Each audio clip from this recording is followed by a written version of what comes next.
Bienvenue à une nouvelle vidéo de médiumnité et conscience cosmique.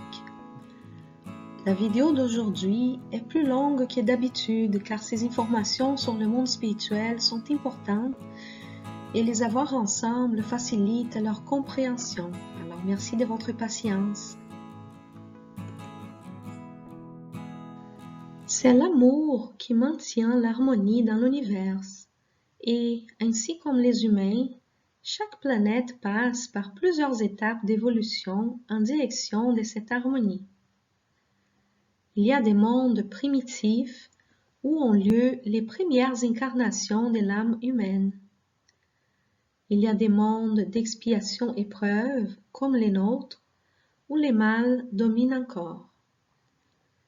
Il y a des mondes de régénération où les âmes puisent de nouvelles forces et, même si encore très imparfaites, elles sont déjà ouvertes à travailler leurs difficultés, ayant comme but non seulement leur propre bonheur, mais aussi celui de tous. La Terre est actuellement en transition pour devenir un monde de régénération. Il y a aussi des mondes heureux, où les biens emportent toujours sur les mal. Et il y a des mondes célestes ou divins où vivent des esprits purs et où les biens règnent sans partage. L'organisation du monde spirituel de chaque planète varie selon les degrés d'évolution des personnes qui l'habitent. Les sphères supérieures sont présentes dans tous les mondes, car même s'ils sont primitifs, des esprits bienveillants veillent toujours sur l'évolution des êtres moins évolués. Mais, dans les mondes heureux ou célestes, il n'y a que les sphères supérieures, tandis que dans les mondes primitifs, les plans inférieurs sont très denses et les sphères intermédiaires sont à peine en formation. Notre système solaire compte des planètes à des niveaux d'évolution très différents.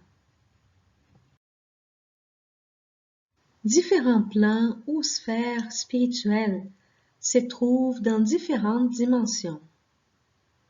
Notre conscience nous permet de percevoir jusqu'à la 3e dimension. Toutefois, d'autres dimensions coexistent avec celles que nous percevons. La première dimension correspond au règne minéral et la deuxième au règne végétal, tandis que la 3e dimension correspond au règne animal et humain. Les mondes spirituels se trouvent dans la 4e dimension et dans les dimensions supérieures. Même si d'ordinaire, nous n'avons pas conscience de ces autres dimensions, nous pouvons occasionnellement les percevoir à travers la médiumnité et la paranormalité. Selon toutes les études sérieuses qui ont eu lieu à partir des communications des esprits depuis plus de 150 ans, nous avons beaucoup d'informations à propos de la structure et organisation du monde spirituel. Dans cette image, nous avons une représentation des plans vibrationnels autour de la Terre. Nous trouvons 6 plans différents, dont 3 plans inférieurs qui sont les seuils denses, les seuils moyens et les 3e seuils, qui sont les endroits où la grande majorité des humains se trouvent après leur mort. Nous avons aussi 3 sphères supérieures nommées art, couture et sciences, amour fraternel universel et directrice planétaire, où vivent des esprits bienveillants qui veillent sur l'évolution de la planète et de ses habitants. Cette structure est typique des planètes d'expiation-épreuve, comme les nôtres. À noter que les cercles ne sont pas parfaits par exprès, car selon la région de la planète, ces plans peuvent être plus ou moins larges. Par exemple, dans les régions où il y a plus de conflits et de souffrances, les seuils denses sont plus larges. Toutefois, les largeurs ici représentées sont aléatoires et non indicatives des régions associées au globe terrestre sur les dessins. Les seuils est situé dans la quatrième dimension conscientielle et il se divise en 3 régions selon les caractéristiques de ses habitants. En tant qu'esprit incarné, nous vivons en même temps dans la 3e et 4e dimension, car un esprit incarné continue à être un esprit, à la différence qu'il est enveloppé d'un corps temporaire. Quand nous dormons, nous réveillons en conscience à la 4e dimension, et nous allons à ces moments vers où notre affinité vibratoire va nous attirer. Aussi, pendant notre éveil, nous avons des échanges constants, majoritairement inconscients, avec des êtres désincarnés qui sont juste dans la 4e dimension, toujours selon notre affinité vibratoire.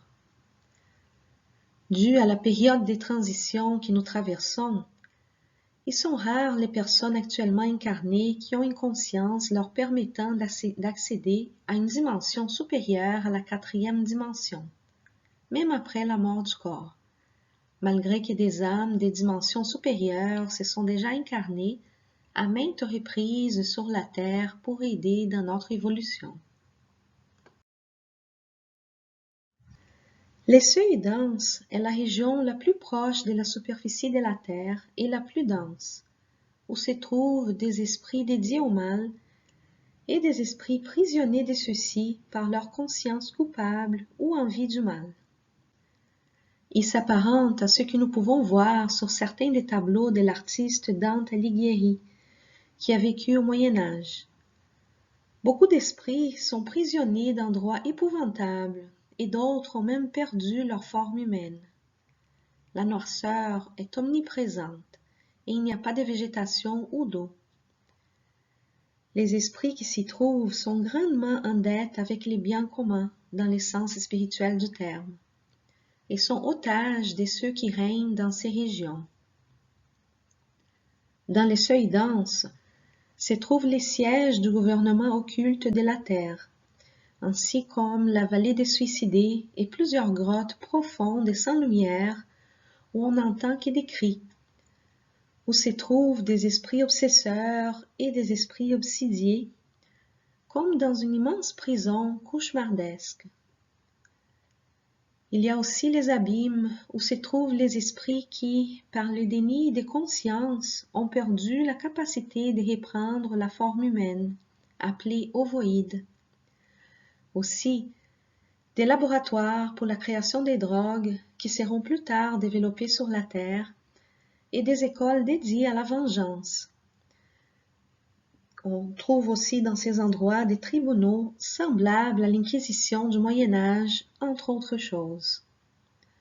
Beaucoup d'incarnés vont dans ces régions pendant leur sommeil, surtout ceux qui sont dépendants des drogues ou du sexe, mais aussi ceux qui sont corrompus, mal intentionnés ou qui ont une affinité avec la douleur et la souffrance.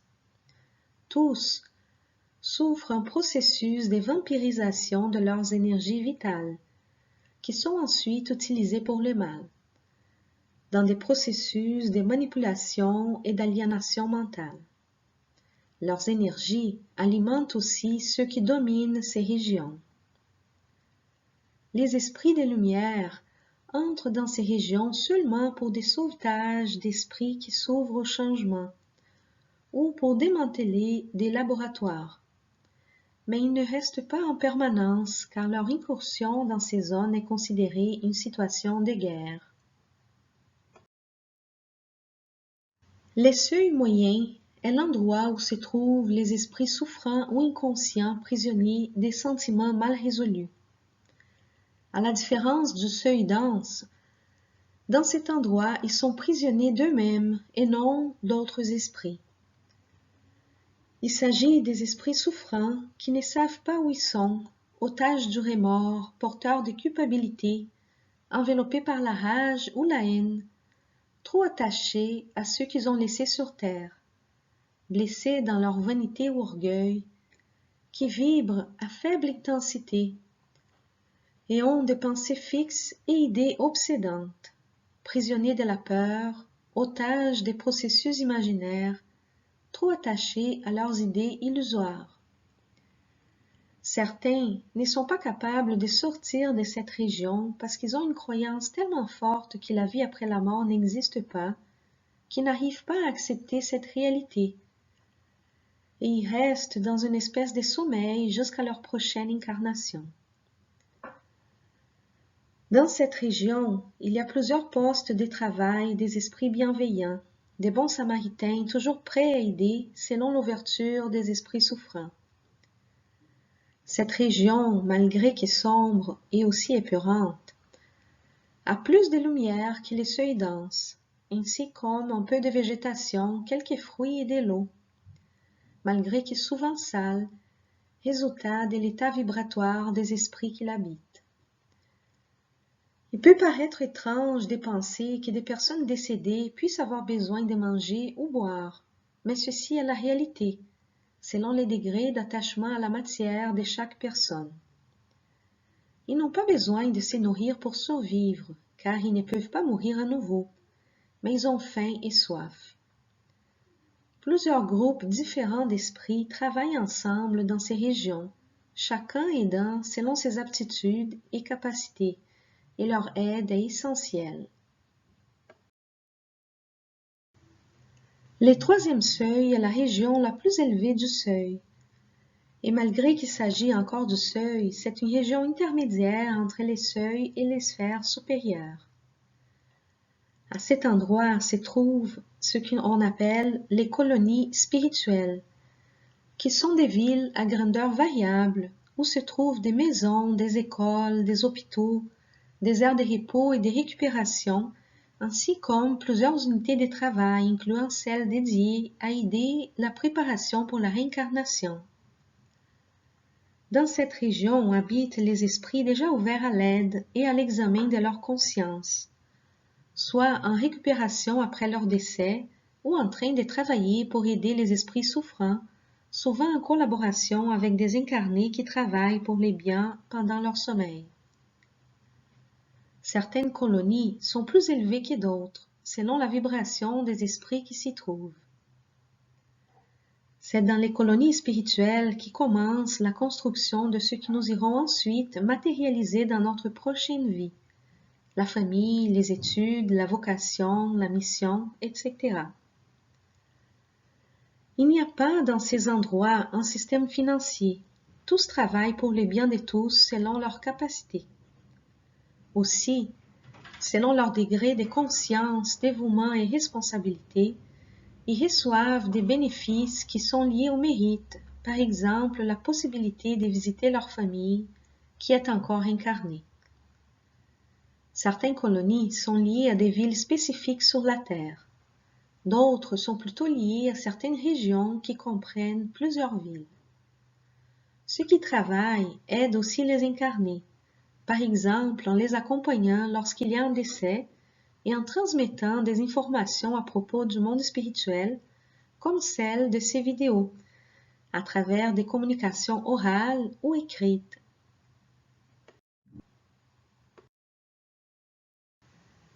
Les sphères supérieures de la Terre sont localisées dans la 5e dimension et les dimensions supérieures.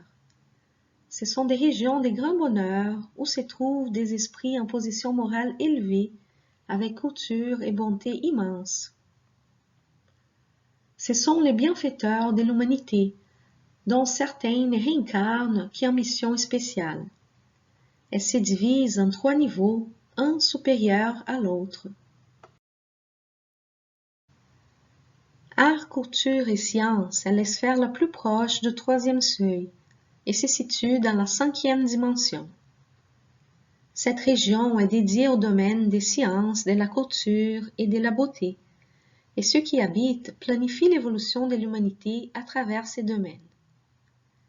Les progrès de la planète dessinés à travers la recherche et les dévouements des êtres qui sont supérieurs à ceux qui sont dans la 4e dimension, tant au niveau de l'éthique comme de la morale. Très peu d'incarnés peuvent avoir accès à ces régions, car leurs vibrations ne sont pas encore assez élevées. Ceux qui vivent dans ces régions ont encore besoin de s'incarner, mais ils peuvent attendre un temps bien plus long entre les différentes incarnations.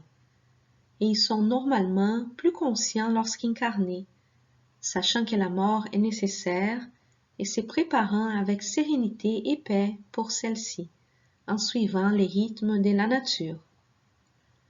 Ils participent pleinement et avec responsabilité de la programmation de leurs incarnations.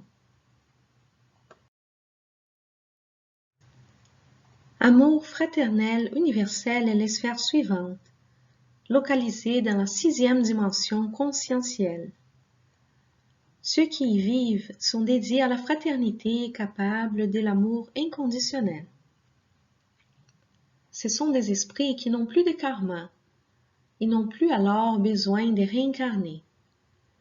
S'ils se réincarnent, c'est toujours pour une mission spécifique.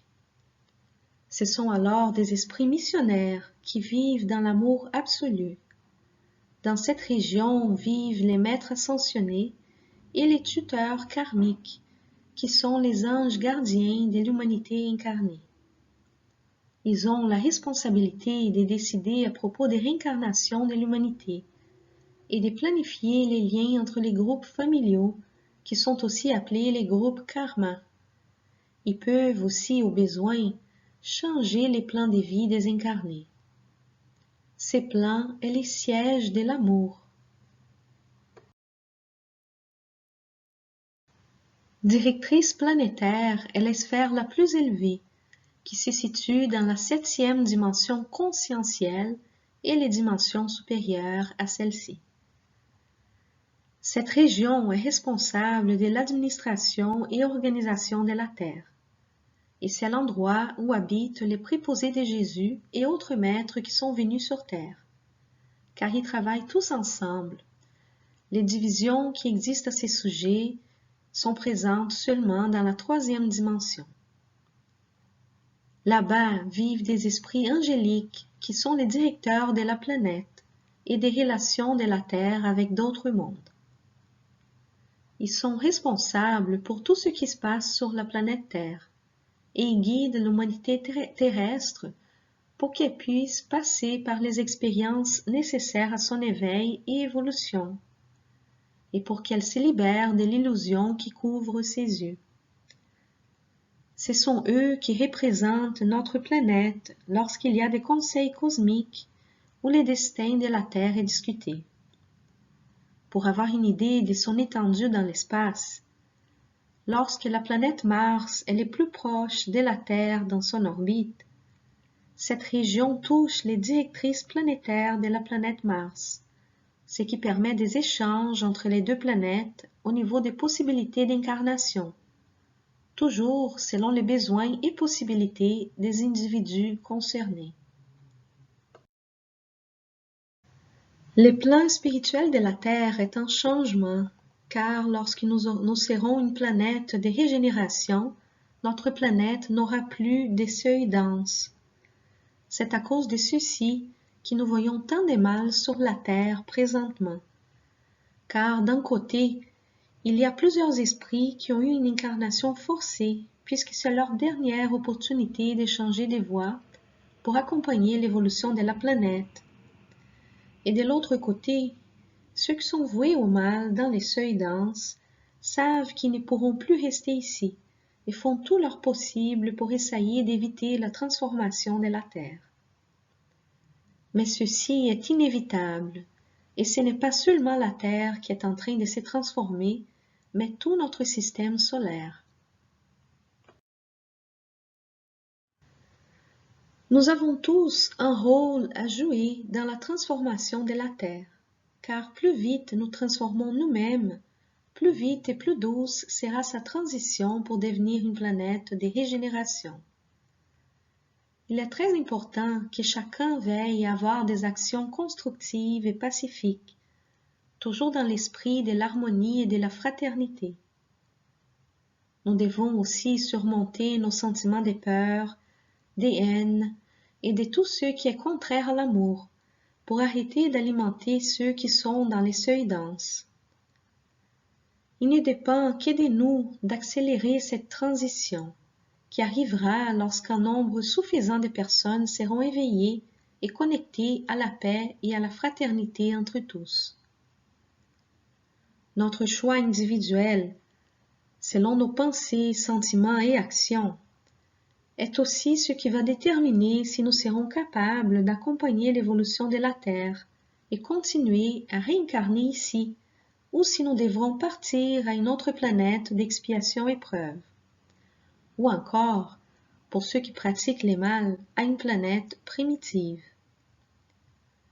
Nous vivons maintenant une période de grandes opportunités d'évolution spirituelle. Et si nous la manquons, la prochaine opportunité pourrait prendre des milliers d'années à se présenter à nouveau. Quel est alors notre choix individuel?